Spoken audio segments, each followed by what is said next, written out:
Good evening, everybody. I'll call the meeting to order. Before we start, I want to commend whoever all was involved with the parade on Friday night. It was an outstanding event, great turnout downtown. I think hopefully the merchants and all the residents enjoyed it and benefited from the event. And then we had the mosaic unveiling, and that was a very cool experience, and that to see the community come together with their artwork and Butch's Fish there and all its proudness and that. So good stuff. And then Saturday night we had a modest attendance at the Festival of Lights grand opening, but I think that'll be a very popular venue throughout the holidays. So it was a great weekend for Coaldale as we wind down in the formal centennial events and whatnot, but it was a goodly amount of activity. And so I ask Kaylin to please convey on our behalf to any people in the administrative capacity that help set up, take down, and coordinate any or all of those events, that they did a great job. We have item 1.1, the conflict of interest, pecuniary interest. Is there any items on today's agenda that present a conflict or a pecuniary interest? If so, you can declare them. None declared? Okay, thank you. Item 2.0, we have today's agenda. Is there any additions or amendments to the agenda? Being none, Councillor Lloyd would move the agenda as presented. All in favor? Thank you. And then we have 3.1. We have regular council meeting minutes of November 12th, 2019.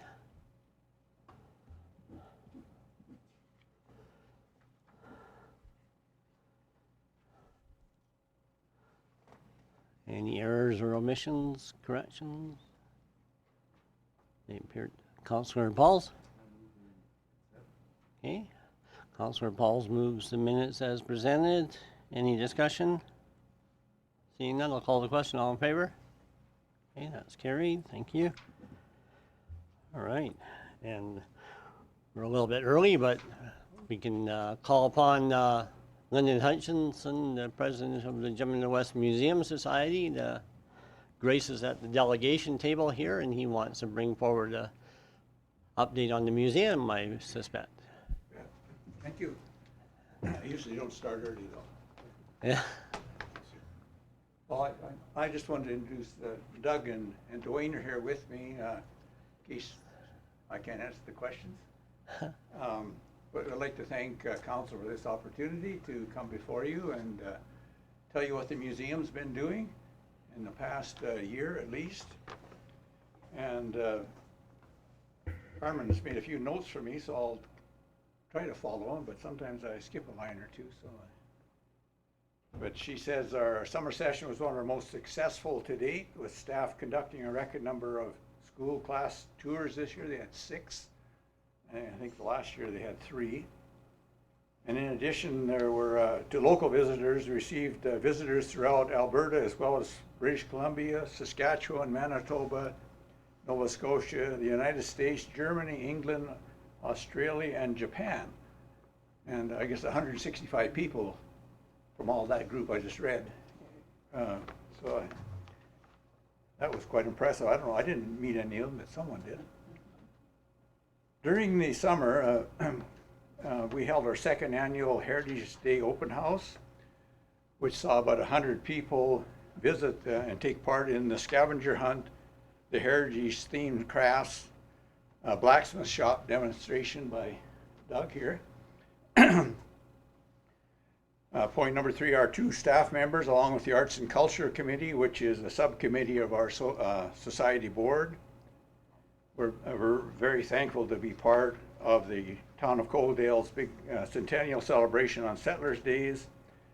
They organize an art show and sale, supply chalk to keep kids entertained before the candy parade, as well as ran a Trash to Treasures children hands-on art activity. Over the summer, our manager and summer student also worked on several projects. Our project in honor of the Coaldale Centennial was to research and design 4 new information and photo panels to replace existing panels on our north entrance ramp, which were assembled many years ago and no longer in the best shape. These panels include a combination of historical photographs, I guess that's all it said, historical photographs, and there was also some literature explaining each one of those. So if you want to look on the west wall of the ramp coming up, that's all new there, and it looks great. Here, about 3 weeks ago, we had our annual wine and cheese auction. That's our major fundraiser. And this year was a huge success again, and I think, I don't know the final numbers, but we're in the neighborhood of $17,000 net. We'd like to take this opportunity to thank the town council for sponsoring a table at this event. Your support is very much appreciated. A portion of this year's auction proceeds will go toward the long-planned revitalization of our sports exhibit, so we can better present the history of the sports in our community. And that's the room that's in the northwest corner of the museum. And so the women and a few of us men follow their direction, and we'll work on that. Other events of the year included the Swing into Spring concert and dessert auction, which some of you were at, and I think we raised around $5,000 in that with very expensive pies and cakes. And Myrna held her annual craft and hobby show, which took place the first weekend in November. She usually raises, I don't know, $1,000 at that, which goes toward the operation of the museum.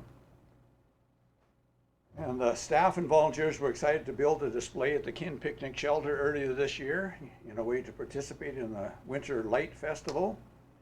And we wish the town great success with this event. We are now busy preparing for our 24th annual Carol Festival, which is scheduled on Friday, December the 6th. It sounds like we have at least 6 choirs, and so it sounds like, because every year it's just, sometimes we can't seem to get enough choirs, and next year we can. So we're looking forward to 2020 with a variety of projects and events planned.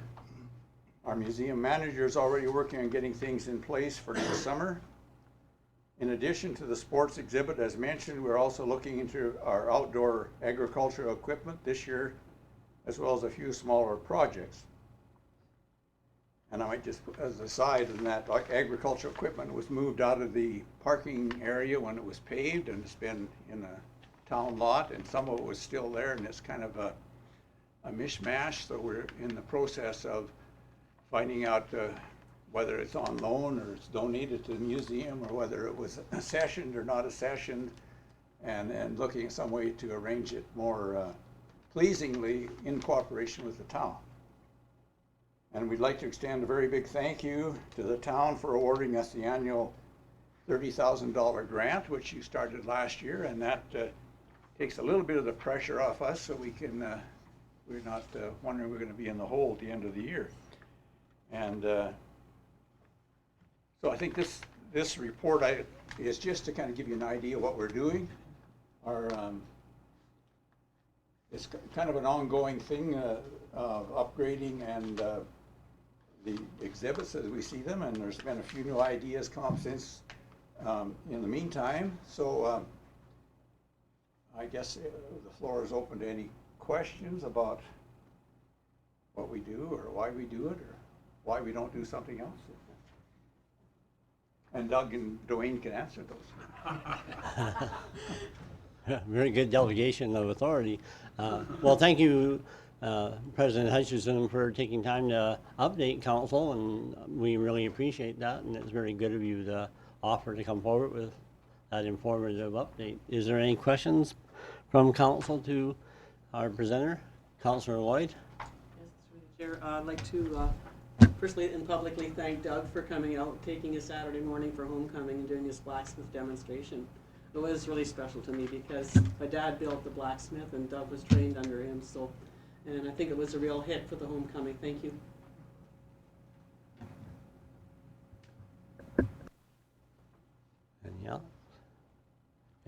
Well, very informative presentation, and I want to thank Doug and Dwayne for lending moral support. And he probably gave you some nonsense about us being hard to deal with or something like that. So he could have came all by himself. I've been here before, so I I thought for a minute, Dwayne, I phoned him a couple of days ago and said, reminded him, he said I might forget again. I wondered if maybe, but Well, the bad news is this is a live stream, and Bonnie's just heard that you're gonna follow her direction. Yeah, that's right. So it could be interesting when you get home. Okay, thank you again, and Merry Christmas to you all, and Yes, Merry Christmas. well, Sure. best of luck at your Christmas festival coming up. yeah, it's December the 6th, so it sounds like it's going to be pretty good again. So thanks a lot. Okay. Thanks, guys. Okay, now Spencer, the pressure's on to follow that. Oh, well, I'm going to disappoint on a number of fronts then. My apologies. Well, thank you, Mayor. Good afternoon to yourself and council. I'd like to present a proposed land use redesignation bylaw number 771-P-11-19. And that is an amendment to the land use bylaw. Now, the purpose of this bylaw is to bring forward a proposal that was brought forward to staff to include a ready-to-move home building facility with a small area fronting the highway for storage and display off of the land legally described as, it would be a portion of Plan 0811507, Block 3, Lot 1. That's approximately 33 acres of land in the northeast of the community, the new northeast, as this was recently annexed property. There's a map included with the draft bylaw that council may wish to refer to as the presentation moves forward. And that would be page, let me find it here.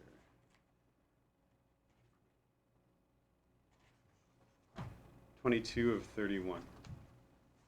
So when we look at the cross-hatched area on that map, referred to as Schedule A, what that represents is a ready-to-move home building facility with a small area fronting the highway for storage and display, and a defined footprint for the construction of ready-to-move homes. The whole area would be proposed to be 220 feet wide, that's east to west, by 76 meters deep, north to south, or 250 feet in the far northeast of the property.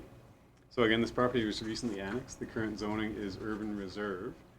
And the applicant who brought this application forward has proposed that a portion of the 33 acres of property that's zoned urban reserve be rezoned to direct control to accommodate a, I'll call it a light footprint RTM construction facility.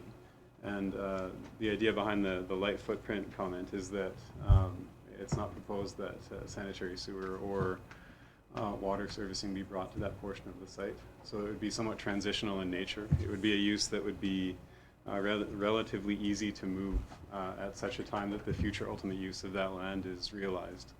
And according to our broad scale annexation plans that were presented numerous times prior to annexation being finalized, that area would be earmarked for a combination of highway commercial and residential development at some point in the future. Currently, what we have surrounding that portion of the property is farmland to the west and south within the same parcel of land the RTM facility is proposed to be on. West of that parcel of land, west of the 33 acres, is an undeveloped phase of Parkside Acres. And to the east is a fragmented quarter section that is irrigated and currently in Lethbridge County. To the north is 19A Avenue, and north of that is Highway 3, of course. And to the south of the larger 33-acre property are a number of acreages that are also in the county. But by and large, being that this specific area that would be proposed to be used for RTM facility construction is surrounded for the most part by farmland at the moment. In terms of public engagement, the public hearing for this bylaw, should council wish to grant first reading, is recommended to be scheduled for January 13th. And the reason that there's a bit of an extended timeline there is the need to circulate the bylaw to the county for any comment that they may have, given the potential impacts that it could have on county property. Not to say those impacts are negative or positive, just that being that the adjacent roadway, for instance, does enter into county property on the east, and the specifics of the application do propose that that roadway be used. That's one thing that the county would likely wish to comment on. So that would be why, or by and large, why the extended timeline is there for the public hearing. Not to mention the fact that given the approaching holiday season, we wouldn't have time to meet advertising requirements for the public hearing otherwise. So with that, I'll summarize or finalize my comments and take any questions that council may have on the bylaw. Are there any questions of council through the Spencer on this bylaw?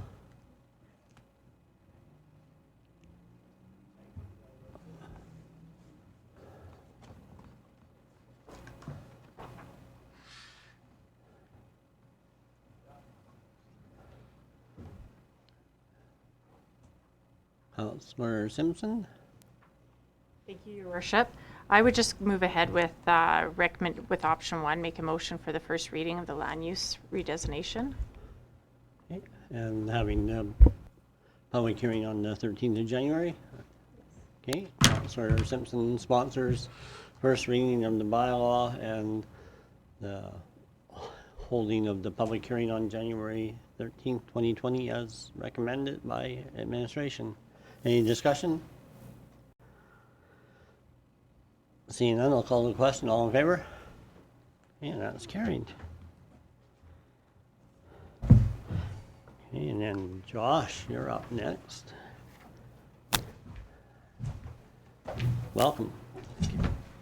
Thank you, Mr. Mayor and councillors, for allowing me to present today on behalf of Lethbridge Canadian Blood Services.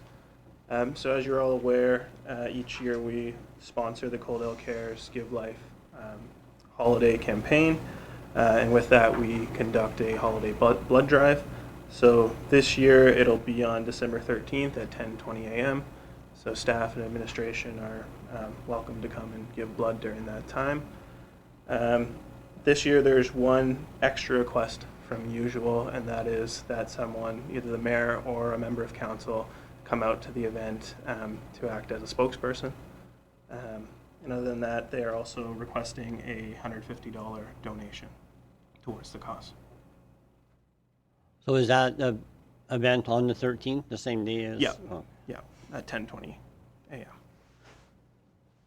I'll be otherwise engaged that day, and it has nothing to do with my paranoia of donating blood.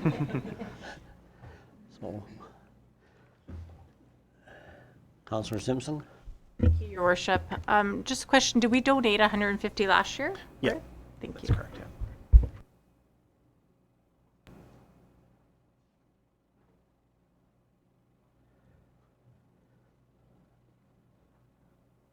So, unless there's any other, well, Councillor Lloyd? I was just gonna make a motion that we donate $150. You got the three different recommendations. Can we, I guess it all comes together, right? yeah. So go with the staff recommendation, and then I guess, is Deputy Mayor Simpson available on the 13th? Because I honestly won't be able to be there, because I do have Thank you, Your something else. Worship. I would be able to be there. Okay. Good. And she'll donate generously, I hope, too. So then in that, then we'll, Councillor, Deputy Mayor Simpson will be our media person for that day, and Councillor Lloyd moves recommendations 1, 2, and 3 then. Any discussion? Seeing none, we'll happily railroad Deputy Mayor Simpson into this. All in favor? Good. Thank you. All right, and then Spencer back.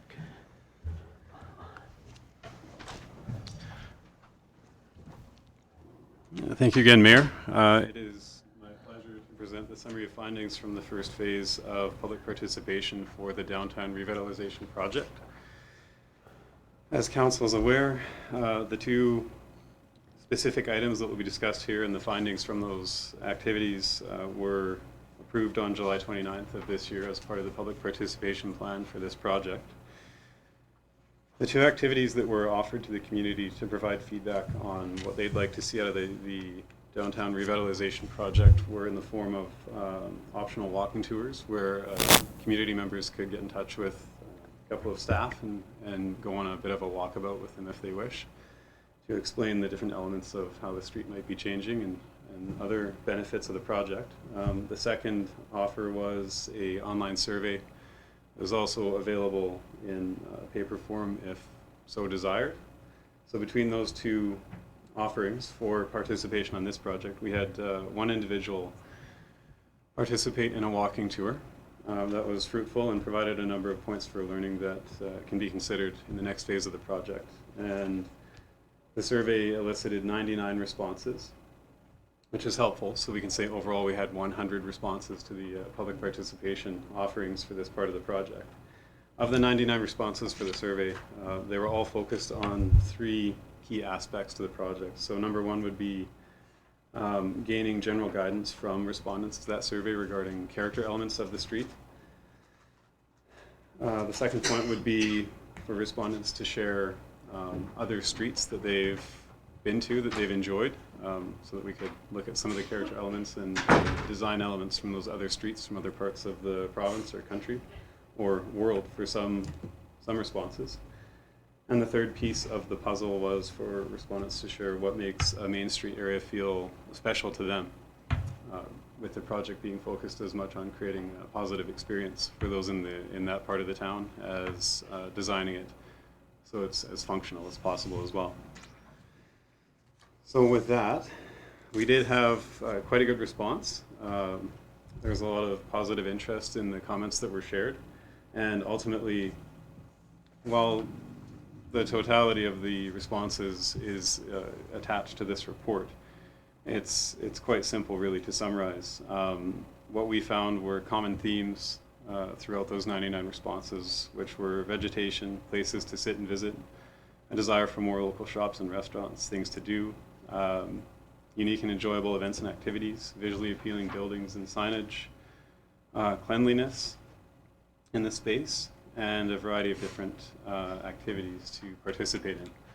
So ultimately what this ended up doing was acting as a double check for the staff and the consultants that have been working on this project, in the sense that as we move from preliminary design to detailed design, we know with more certainty than prior to these public participation activities that there really is a focus on wanting vegetation, certain types of signage and a feel to the street, and the ability to participate in meaningful experiences when folks are in that part of the community. So it was very helpful to have these comments back. If we go to page 5, we'll just quickly summarize pages 5 to 7 of the staff report. Specific questions were asked about certain design and functional elements of the space. So question 4 was, which landscaping style would you prefer on Main Street? A small majority of folks indicated lush green hardy elements. So that was less of a focus on annuals and colorful flowers and more on something that can stand up more to the ongoing abuses of our climate, I guess you could say. Page 6 was, which style of furnishings would you prefer? And that was close to a tie, but it was a tie, close to a tie. However, traditional style elements for furniture, street furniture, including things like lighting, benches, and trash receptacles, was desired to be more traditional in nature. And page 7 indicates, to the question of which style of street signage would you prefer, by and large, the answer to that question was a traditional style street signage. So again, this is helpful because it provides a little bit more clarity in terms of the specific elements of design that this project is going to demand in the coming weeks and months. So where do we move from here? How do we move forward? So if we look at page 8 of the staff report, the question is asked, how will the community feedback be used? And the proposal would be that the feedback from the community be incorporated as much as possible based on constraints such as budget and local context. And point 2 was, what are the next steps? So of course we're wrapping up preliminary design and starting to focus on detailed design with our design consultants. So subsequent to council's consideration of the recommended action for this staff report, we would look to begin in earnest the detailed design for the street scale elements for this project, in addition to the detailed design that's already being worked on for the subsurface elements for sanitary and other utility elements for the project. In terms of public engagement, if we could go to the graphic for page 9, Lana. Just wanted to provide a quick update. This is a table directly from the public participation plan. Of course, check marks indicate that we've completed those aspects of the work. One point of note is the Universal Access Working Group. We've been working diligently to get interest around that working group. We've received one application to date for somebody to sit on that group, and then one member of the regional community actually reached out and it indicated that they'd be interested in providing some of their expertise around the idea of universal access and barrier-free design. So that's been very helpful. If we don't end up garnering any more interest for that group, we'll bring forward the nomination and make use of the regional community member who's offered their services. And that would be the one change to the participation plan that would be worth noting, is that the Universal Access Group was supposed to start looking at the plans at the preliminary design stage, but now they would just have to look at the detailed design plans. But we've already worked with our engineering consultant to make sure that it's possible to change things here and there if so needed. So it shouldn't be an issue in that regard. And of course, as we transition into the detailed design phase, our focus continues to be on being able to tender this project in the early days of 2020, so that we can start construction as early as possible in the construction season of 2020. And with that, I would just conclude by saying that as a part of the next phase, because it's much more tangible, it's shovels in the ground in the springtime, we're going to make sure that we have as clear and consistent of communication as possible with the stakeholders who are directly affected by this project.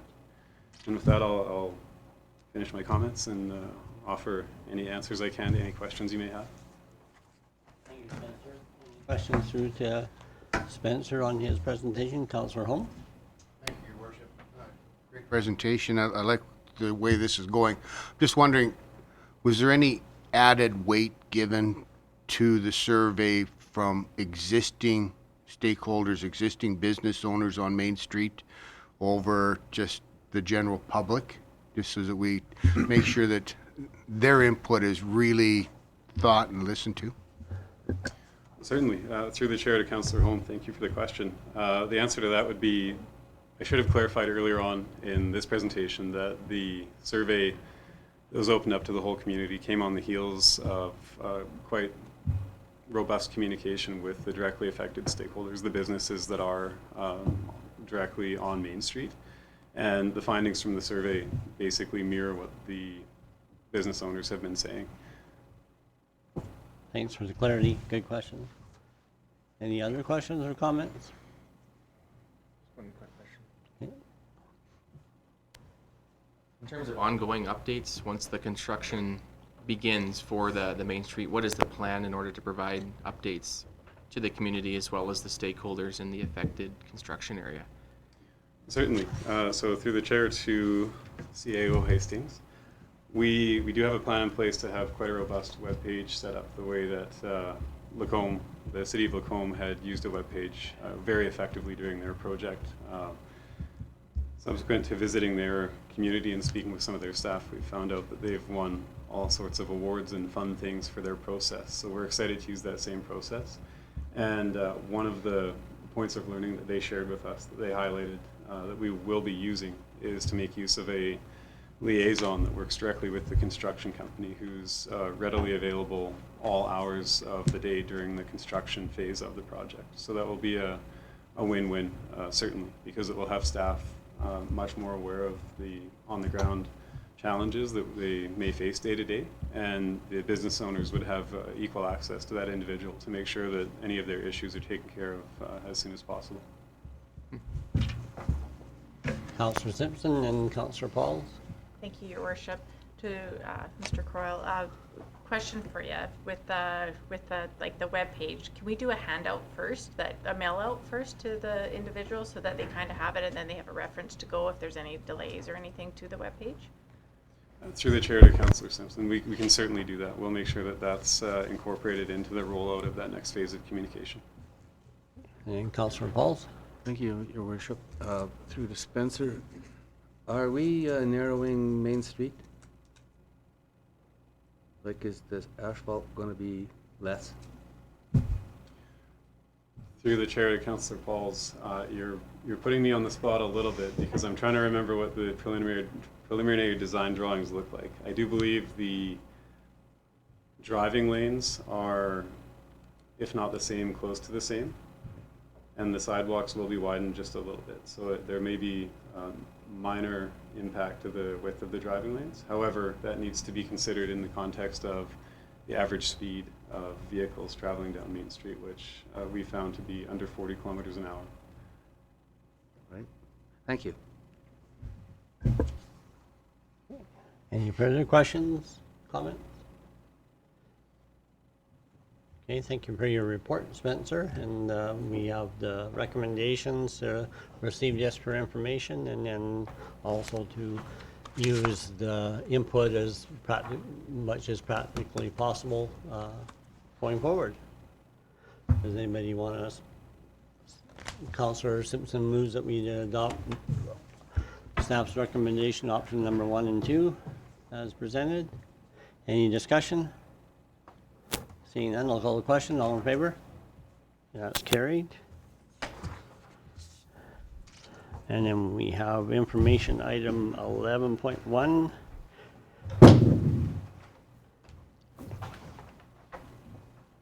Any questions or comments with regard to that information item? And if there aren't, then I'd entertain a motion to receive that for information. Councillor Simpson, okay, all in favor? Okay. And are you opposed, Councillor Lloyd, or you're in favor? Okay. All in favor then, thank you. Okay, and then a motion to go into closed meeting. Councillor Pauls, all in favor? Are you there? Okay. Gee, we got some dissent.